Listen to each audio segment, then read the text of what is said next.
Hello everyone, welcome back to my channel the fellowship of the pen. So आज हमारा जो topic रहेगा वो रहेगा न्यू क्लासिकल एज। ठीक है। सो हम हमारी सीरीज कंटिन्यू कर रहे हैं और हमारा जो पैटर्न है वो पैटर्न ये है कि हम थ्योरी पढ़ लेते हैं लेकिन क्वेश्चंस एग्जाम में बनते नहीं है। तो मैंने क्या किया, उन नोट्स को है मैंने क्वेश्चन फॉर्म में ट्रांसलेट कर दिया। ठीक है, क्वेश्चंस में ताकि हम अगर ये 40 to 50 क्वेश्चंस अगर हम मग कर लेते हैं तो शायद हमारे क्वेश्चन आरपीएससी में सही हो जाएंगे, क्योंकि आरपीएससी बहुत ऊपर की लेवल से क्वेश्चन पूछती है तो हम बहुत ज्यादा डेप्थ में क्यों पढ़े, हम एग्जाम ओरिएंटेड हमें पढ़ना चाहिए। इसलिए मैंने ये एक सीरीज चलाई है जिसमें हम ये 40 to 50 क्वेश्चन करेंगे और ये अगर हमने कर लिए तो ये मैंने आरपीएससी के पीवाईक्यू से ही एनालाइज करके बनाया है।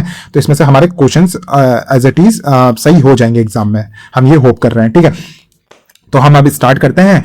और अगर आपने मैंने राजस्थान हिस्ट्री पे और मैंने और भी वीडियोस मेरे चैनल पे अपलोडेड है तो आप वो प्लेलिस्ट जाके चेक कर सकते हैं। उसमें आपको राजस्थान हिस्ट्री मिल जाएगी इंग्लिश मीडियम में, और भी फर्स्ट ईयर जो फर्स्ट ग्रेड रिलेटेड आपको टॉपिक्स मिल जाएंगे, सेकंड ग्रेड रिलेटेड आपको पूरी प्लेलिस्ट मिल जाएगी। ठीक है, सो अब स्टार्ट करते हैं। तो न्यू क्लासिकल एज कहाँ से स्टार्ट होती है? 1660 से लेके 1798 तक रहती है। तो आपको ये तो याद कर लेना है कि न्यू क्लासिकल जो एज होती है वो 1660 से लेके 1798 तक रहती है। ठीक है, ये कब स्टार्ट होती है? क्योंकि यहाँ पे जो मोनार्क होता है उसको वापस रिस्टोर कर लिया जाता है 1660 में, क्योंकि जो 1649 से लेके 1660 तक क्या होता है, कोई भी मोनार्क होता नहीं है इंग्लैंड में।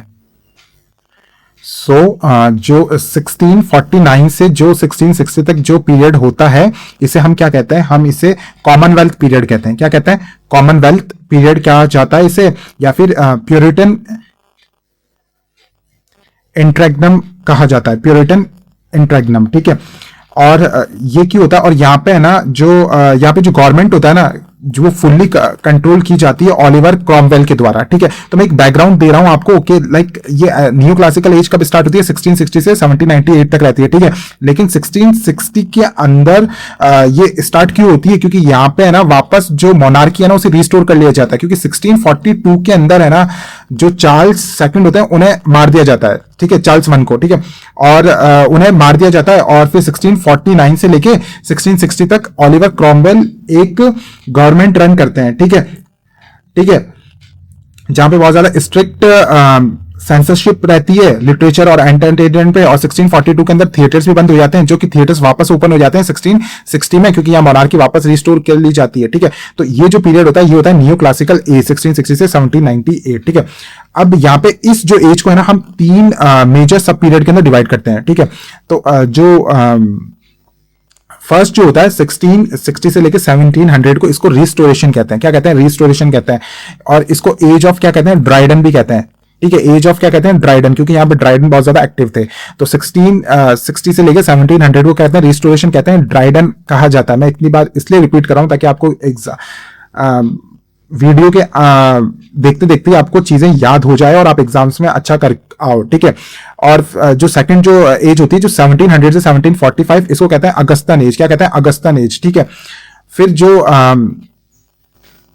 इसी अगस्तन एज को एज ऑफ पोप भी कहा जाता है। क्या कहा जाता है? Age of Pope. क्या? क्योंकि यहाँ पे अलेक्जेंडर पोप बहुत ज्यादा एक्टिव थे। ठीक है, फिर 1745 से लेके 1798 इसको कहते हैं एज ऑफ सेंसिबिलिटी। इसे कहा जाता है एज ऑफ जॉनसन। ठीक है, क्या कहा जाता है? एज ऑफ जॉनसन कहा जाता है, या फिर इसे प्री रोमांटिक एज भी कहा जाता है। प्री रोमांटिक, क्योंकि रोमांटिक की ये पहले थी। ठीक है, आई होप आपको समझ में आ रहा होगा। ठीक है, तो जो न्यू क्लासिकल एज है जो 1660 से लेके 1798 तक चली है, तो 1660 से लेके 1700 तक जो एज कहलाई जाती है उसे कहते हैं रिस्टोरेशन एज। फिर 1700 से लेके 1745 तक जो एज होती है वो अगस्तस एज। ठीक है, और इसको एज ऑफ पोप भी कहते हैं। ठीक है, फिर होता है the age of sensibility. Age of sensibility 1745 से लेके 1798 तक रहती है।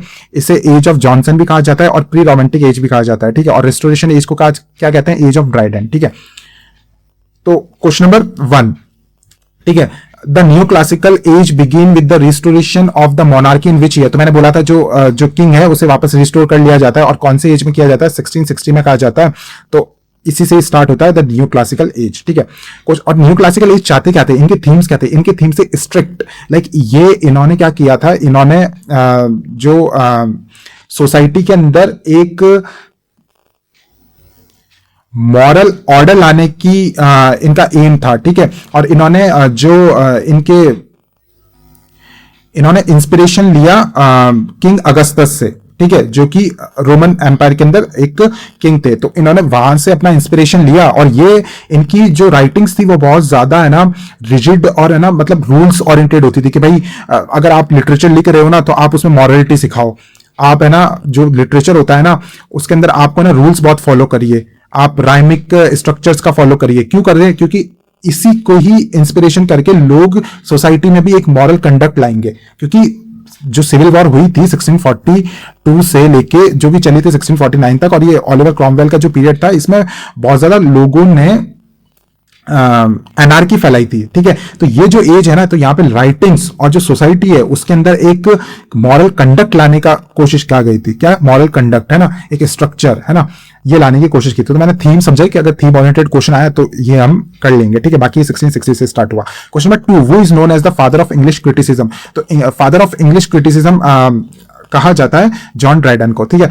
तो फादर ऑफ इंग्लिश क्रिटिसिज्म किसको कहा जाता है? जॉन ड्राइडन को। और जॉन ड्राइडन जब थे तो उस एज को कहा जाता है रेस्टोरेशन एज में थे, ठीक है, और इसी को द एज ऑफ ड्राइडन कहते हैं। Question number 3, which poet is the most representative figure of Augustan as. तो अगस्टन एज के सबसे बड़े रिप्रेजेंटेटिव हेड कौन से थे? तो अलेक्जेंडर पोप थे। इसलिए अगस्टन एज को क्या कहा जाता है?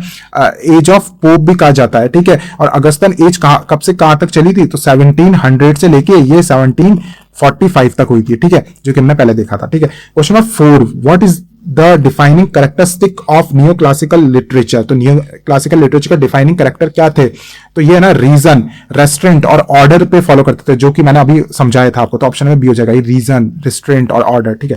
Question number 5, who wrote the satirical masterpiece the rape of the lock. तो the rape of the lock लिखा गया था जोनाथन स्विफ्ट ने लिखा। अलेक्जेंडर पोप ने ये चीज लिखी है, ठीक है। और ये इसे मॉक एपिक कहते हैं। लाइक यूज तो एपिक जैसी म्यूज को बुलाना और ये यूज किया, लेकिन इसमें मॉकरी यूज की है, ठीक है, कि हम कितने फ्यूटाइल ऑब्जेक्ट के लिए लोग लड़ लेते हैं, ठीक है। तो इसमें वही है ना, the rape of the lock किसने लिखा? अलेक्जेंडर पोप, ठीक है। Question number 6, the rape of the lock is written in which specific form. तो जैसे कि मैंने बताया था, ये हीरोइक कपलेट में लिखा गया। किस में लिखा गया? हीरोइक कपलेट, जो कि एपिक्स लिखे जाते हैं ना हीरोइक कपलेट में, वैसे ही लिखा गया है, लेकिन ये मॉकरी की तरह एपिक्स लिखा गया है, इसे इसलिए मॉक एपिक कहते हैं, ठीक है। क्वेश्चन नंबर 7, वो wrote the famous travel satire Gulliver's travel. तो बहुत सिंपल है, ये लिखा गया था जोनाथन स्विफ्ट ने लिखा था गुलिवर्स ट्रैवल, ठीक है। Question number 8, which author is considered the greatest prose stylist of the neo classical age. तो ग्रेटेस्ट प्रोज है, पोइट्री नहीं है, तो कौन थे? वो जोनाथन स्विफ्ट ही थे, ठीक है। प्रोज जोनाथन स्विफ्ट बहुत अच्छा लिखते थे, ठीक है। Question number 9, the age of sensibility is also known as. तो एज ऑफ सेंसिबिलिटी को जैसे मैंने शुरू में ही बता दिया था कि एज ऑफ सेंसिबिलिटी को एज ऑफ जॉनसन भी कहा जाता है, तो ऑप्शन नंबर ए हो जाएगा, ठीक है। Question number 10, who compiled the first comprehensive dictionary of the English language. तो first comprehensive dictionary of English language लिखी गई थी डॉक्टर सैमुअल जॉनसन ने। तो डॉक्टर सैमुअल जॉनसन ने क्या लिखा था? डिक्शनरी ऑफ इंग्लिश लैंग्वेजेस लिखी थी, ठीक है। क्वेश्चन नंबर 11, वो wrote the influential lives of the most eminent English poets, ठीक है। तो जिसने मेरी सोनेट वाली वीडियो नहीं देख रखी, तो सोनेट नहीं, मेटाफिजिकल पीरियड वाली वीडियो नहीं देख रखी, तो आप शायद मेरे प्लेलिस्ट में या वीडियोस में जाके आप वो देख सकते हैं। तो वहां पे हमने ये डिस्कस किया था कि जो influential lives of the most eminent English poet जो ये लिखी है, ये किसने लिखी थी? ये सैमुअल जॉनसन ने लिखी। और इसी के अंदर ही उन्होंने जो मेटाफिजिकल जो पोइट्स है ना, उनको ये वर्ड दिया कि भाई जॉन ड्राइडन और मार्वेल, वॉगन, हर्बर्ट, ठीक है, क्रैशो, तो इन्हें उन्होंने वर्ड दिया कि ये सब तो कौन थे? ये मेटाफिजिकल पोइट्स थे, ठीक है। तो इन्होंने इसी वर्क के अंदर इन्होंने मेटाफिजिकल पोइट्स वर्ड दिया, ठीक है। किसने दिया? डॉक्टर सैमुअल जॉनसन ने, ठीक है। Question number 12, which work is a famous example of neo classical political satire bye John Dryden, ठीक है। तो नियो क्लासिकल पॉलिटिकल सटायर था ना, पॉलिटिकल सटायर जो था ना वो मैक फ्लेक्नो था। किसने लिखा? जॉन ड्राइडन ने। ड्राइडन ने क्या लिखा? और हम पढ़ते भी हैं कि John Dryden is known as the father of satire, ठीक है।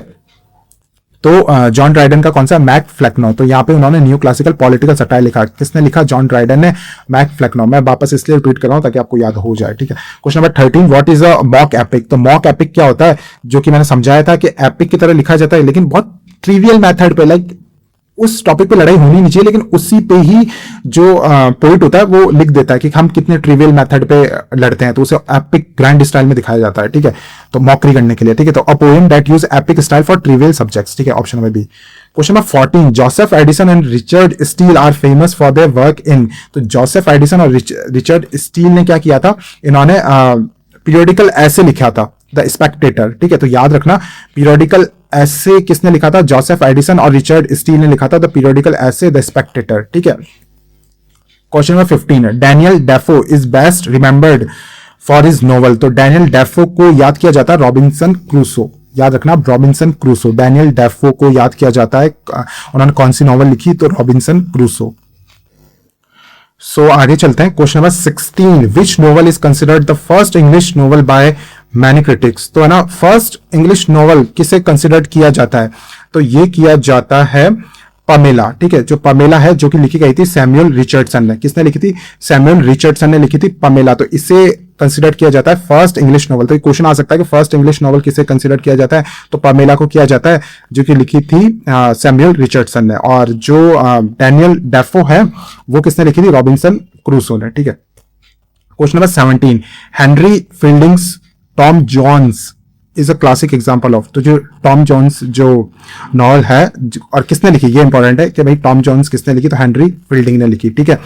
तो ये कौन सी एक एग्जाम्पल है, कौन से नोवेल का, तो ये एक पिकारेस्क नोवेल है, कौन सी है, पिकारेस्क नोवेल, ठीक है।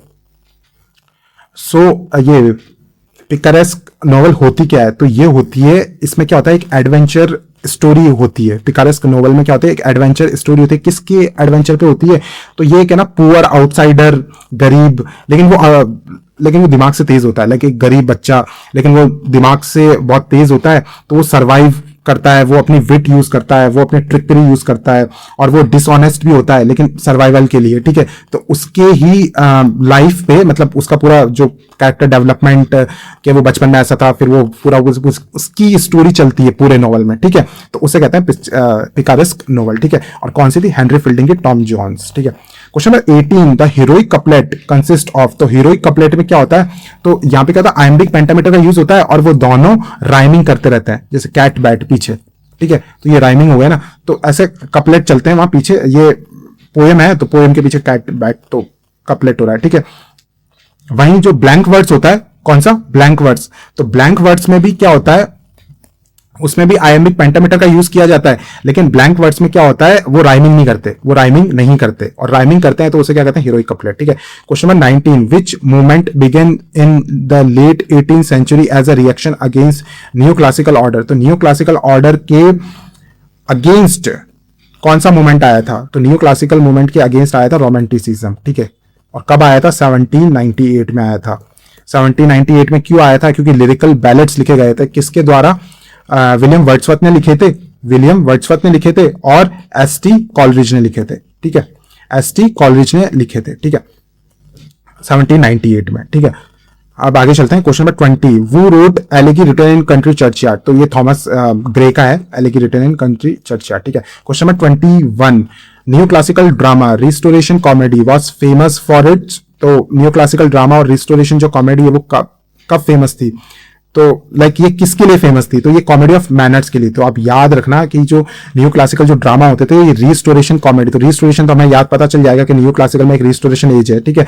और ये क्या यूज करते थे, कॉमेडी ऑफ मैनर्स, ठीक है, लाइक कि भाई कोई मैनर्स नहीं दिखा रहा तो उस पर कॉमेडी होती थी कि भाई आपको सोसाइटी में रह रहे तो आप मैनर्स फुल रहो। इसके अगेंस्ट फिर एक जो हम आगे पढ़ेंगे, जब रोमांटिक और रोमांटिक के आगे जो विक्टोरियन एज के करीब दूसरा एक और नोवेल फेमस होंगे, जिसमें एंटी सेंटिमेंटल नॉवेल्स होगा, ठीक है, जिसमें कोई ज्यादा ही शो ऑफ कर रहा है मैनर्स का, तो उस पर नॉवेल्स लिखे जाएंगे, उसे रिडिक्यूल किया जाएगा, है ना, रिडिक्यूल, ठीक है। तो यहाँ पे तो क्या हो रहा था, यहाँ कॉमेडी ऑफ मैनर्स होती थी, और वहां उल्टा हो रहा था, यहाँ पे जो मैनर्स नहीं कर रहा उस पर कॉमेडी हो रही थी, और वहीं जो दूसरी तरफ होगा वो एंटी सेंटिमेंटल कॉमेडी होगी, जहां पे लाइक कोई ज्यादा ही शो ऑफ कर रहा है तो उसके अगेंस्ट वो लिखे गए थे, ठीक है। Question number 22, who wrote the way of the world. तो the way of the world किसने लिखा, तो विलियम कॉनग्रीव ने लिखा। The way of the world किसने लिखा, विलियम कॉनग्रीव ने लिखा। एक चीज मुझे बोलनी है, लाइक थोड़ा सा मिस्टेक हो गया, लाइक जो ये कॉमेडी ऑफ मैनर्स है ना, इसे ही एंटी सेंटिमेंटल कॉमेडी कहा जाता है, ठीक है। और जो मैं जिसके बारे में बता रहा था कि जिसके अगेंस्ट आया उसे कहते हैं सेंटिमेंटल कॉमेडी। तो सेंटिमेंटल जो कॉमेडीज होती है ना, सेंटिमेंटल कॉमेडीज में तो सिर्फ है ना इमोशंस को बाहर लाया जाता है, जैसे ट्रेजेडीज दिखा दी तो इमोशंस लाइक पिटी, सॉरो और मिडिल क्लास ऑडियंस को रिझाया जाता है, ठीक है। वहीं जो ये एंटी सेंटिमेंटल कॉमेडी और कॉमेडी ऑफ मैनर्स है ना, ये सोसाइटी इतनी रिजिड हो गई थी कि भाई कोई अगर ढंग से बिहेव भी नहीं कर रहा तो उस पर हंसा जाता था, ठीक है। तो वहीं ये जो नॉवेल्स आई थी ये एंटी सेंटिमेंटल आई थी कि लाइक तुम इतना ज्यादा रिजिड क्यों हो। जैसे कोई एक कैरेक्टर होता था कोई नॉवल में और वो कुछ ज्यादा ही रिजिड होता था तो मॉकरी बनाया जाता था, इन सोशल जो नॉर्म्स थे ना इनका मॉकरी बनाया जाता था, वो होती थी कॉमेडी ऑफ मैनर्स या फिर एंटी सेंटिमेंटल। और उससे पहले जो चली थी वो था सेंटिमेंटल, ठीक है। और ये न्यू क्लासिकल में कौन सी आई थी, रिस्टोरेशन पीरियड में ये कॉमेडी ऑफ मैनर्स आई थी, ठीक है। और आगे चलते हैं कि the way of the world किसने लिखी, तो विलियम कॉनग्रीव ने लिखी। किसने लिखी, विलियम कॉनग्रीव ने। Question number 23, the coffee house culture was a की फीचर ऑफ, जो ये कॉफी हाउस कल्चर है ये की फीचर किस एज का है। तो ये क्वेश्चन आ सकता है, मेरे हिसाब से इंपॉर्टेंट है, आरपीएस ऐसा कुछ उल्टे सीधे क्वेश्चन देती है, तो ये इंपॉर्टेंट है अगस्तन एज के। कॉफी हाउस कल्चर कब का है, अगस्तन एज का, ठीक है। Question number 24, which poet is associated with the transition toward romanticism. तो रोमांटिसिज्म की तरफ कौन सा पोएट लाइक ट्रांजिशन पोएट है, लाइक जो कि कुछ हिस्सा उनका एज ऑफ सेंसिबिलिटी में काम किया उन्होंने और फिर बाद में वो रोमांटिक पीरियड में भी एक्टिव थे, तो वो थे विलियम ब्लेक, ठीक है, जिनका पोएम है द टाइगर, तो वो बहुत अच्छा है, वन ऑफ माय फेवरेट है, ठीक है। तो विलियम ब्लेक का है, ठीक है। Question number 25, true wit is nature to advantage dressed is a line by. तो ये जो लाइन है ये किसके द्वारा दी गई है, तो अलेक्जेंडर पोप की लाइन है, true wit is nature to advantage dressed, ठीक है। तो ये जो लाइन है ये किसने दी है, अलेक्जेंडर पोप ने दी है।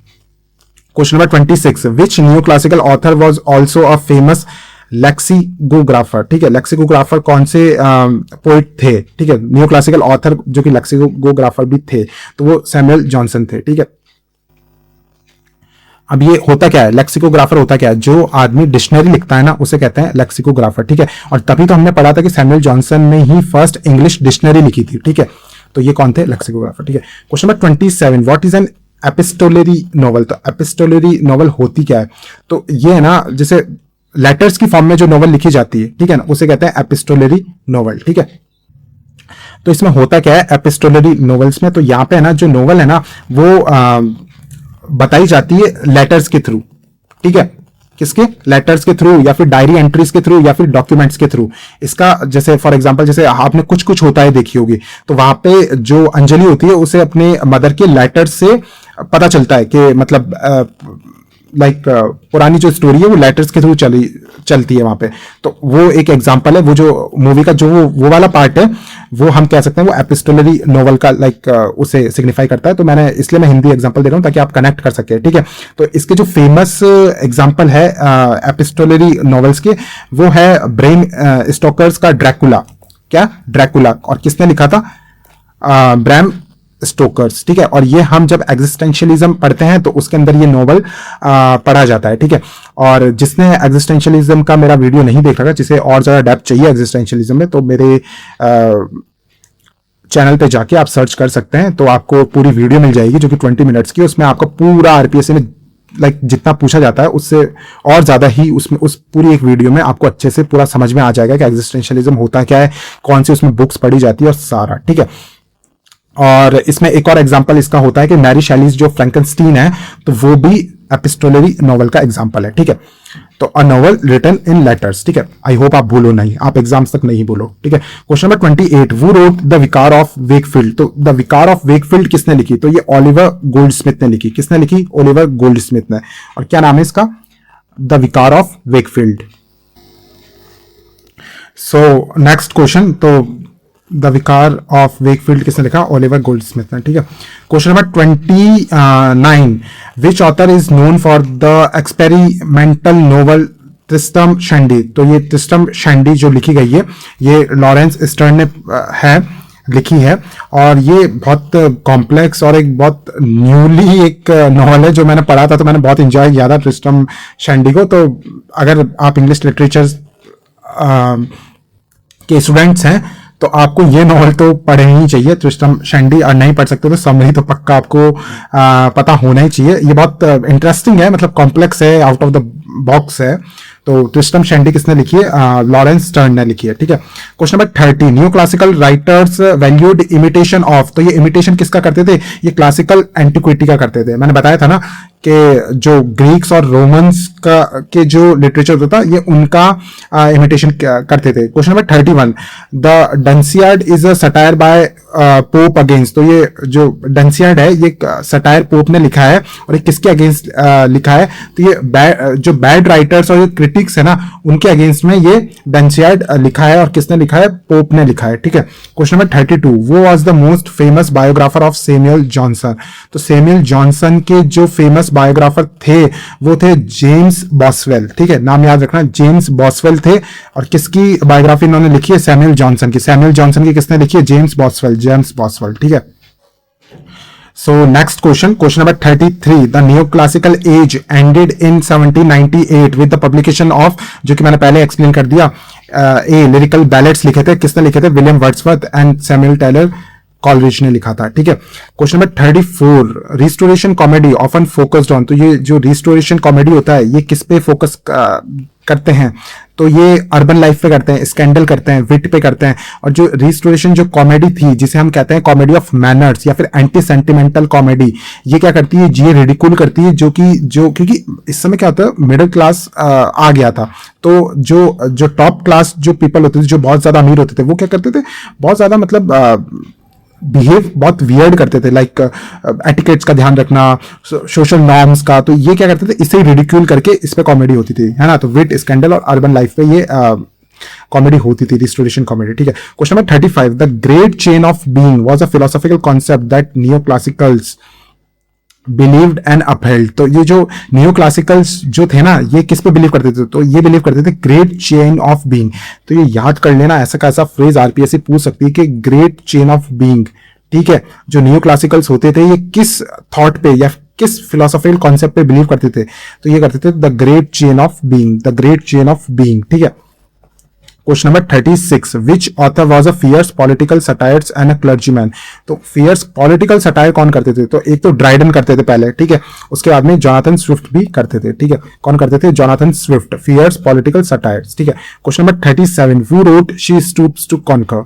ये भी बहुत अच्छा वर्क है, ठीक है। और ये बहुत सारों के तो बीए लाइक राजस्थान यूनिवर्सिटीज में ये दिया जाता है, ये पढ़ने को। तो ये किसने लिखा? ये ओलिवर गोल्डस्मिथ ने लिखा। कौन सा लिखा? ओलिवर गोल्डस्मिथ ने क्या लिखा? She stoops to conquer. अब आते हैं क्वेश्चन नंबर 38 पे, neo classical literature is often called. तो जो नियो क्लासिकल लिटरेचर होता है, इसे और भी क्या कहा जाता था? तो इसे एज ऑफ रीजन भी कहा जाता था। क्या कहा जाता था? एज ऑफ रीजन, जो कि हमने पहले देख लिया। Question number 39, which major historical event in France deeply influenced late neo classical thought. तो है ना, फ्रेंच रेवोल्यूशन ने इन्हें अफेक्ट किया था। Question number 40, neo classical poets generally avoided. तो नियो क्लासिकल जो पोइट्स है वो क्या अवॉइड करते थे? तो ये पर्सनल कन्फेशंस को ये अवॉइड करते थे। ये कहते थे कि पोएम्स जो होती है ना, वो एक स्ट्रक्चर में ही चलती है, ठीक है। एक स्ट्रक्चर होना चाहिए, ठीक है। हीरोइक कपलेट होना चाहिए उसमें है ना, मॉरलिटी दिखानी चाहिए। हाँ, तुम्हारे जो पर्सनल चीज है ना, वो कोई मतलब इंपॉर्टेंट नहीं है। जो नॉर्म्स है, मतलब कोई पोएम लिखी जा रही है या कोई वर्क है, तो उससे कुछ मीनिंगफुल कंक्लूजन देना चाहिए। मतलब ये उस तरीके के पे बिलीव करते थे। ये चाहते थे कि सोसाइटी में ऑर्डर आए, सोसाइटी मॉरल वैल्यूज सीखे, तो वर्क्स भी वैसे ही होने चाहिए। तो ये पर्सनल कन्फेशंस पे अवॉइड करते थे। ये डायडेक्टिज्म पे बिलीव करते थे, मतलब किसी को समझाना, ठीक है। ये क्लासिकल रेफरेंस पे बिलीव करते थे, और ये राइम फॉलो करते थे, ठीक है। सो हमने 40 क्वेश्चंस किए, और आई होप कि इन 40 क्वेश्चंस में ही आप क्वेश्चंस एग्जाम में कर पाए। एंड लाइक ऐसे हम नियो क्लासिकल करते तो अभी बहुत टाइम भी लग जाता और क्वेश्चंस बनते नहीं है एग्जाम में। तो इस अप्रोच से हम लाइक एमसीक्यू बेस्ड हम तैयारी कर रहे हैं, ठीक है, जिससे हमें एग्जाम ओरिएंटेड तैयारी कर रहे हैं हम, ठीक है। तो अगर आपने मेरा सब्सक्राइब नहीं किया है चैनल, तो प्लीज डू सब्सक्राइब एंड अपने दोस्तों के साथ शेयर कीजिए। और इतना अच्छा कंटेंट मिल रहा है तो प्लीज लाइक द वीडियो, और आप कमेंट्स में बता सकते हैं कि किस टॉपिक पे मेरे को बनाना चाहिए और वीडियोस, ठीक है। और आप मेरे चैनल्स पे जाके और आप मेरा प्लेलिस्ट देख लीजिए एक बार, क्योंकि उसमें राजस्थान ज्योग्राफी, राजस्थान हिस्ट्री, वो भी इंग्लिश मीडियम है, अगर आपको हिंदी में पढ़ने में दिक्कत आती हो तो, ठीक है। उसके बाद में फर्स्ट ग्रेड के रिलेटेड कंटेंट, सेकंड ग्रेड के रिलेटेड कंटेंट, ग्रामर लेक्चर सब उस पर अवेलेबल है। आप जाके प्लीज एक बार चेकआउट करिए। और आपको ये पीडीएफ चाहिए तो आप मुझे टेलीग्राम चैनल ज्वाइन कीजिए, जो कि मैंने अपने जो मेरा चैनल है उसके अबाउट में मैंने उसका लिंक दे रखा है, तो प्लीज सब्सक्राइब दैट। और see you in the next class, bye.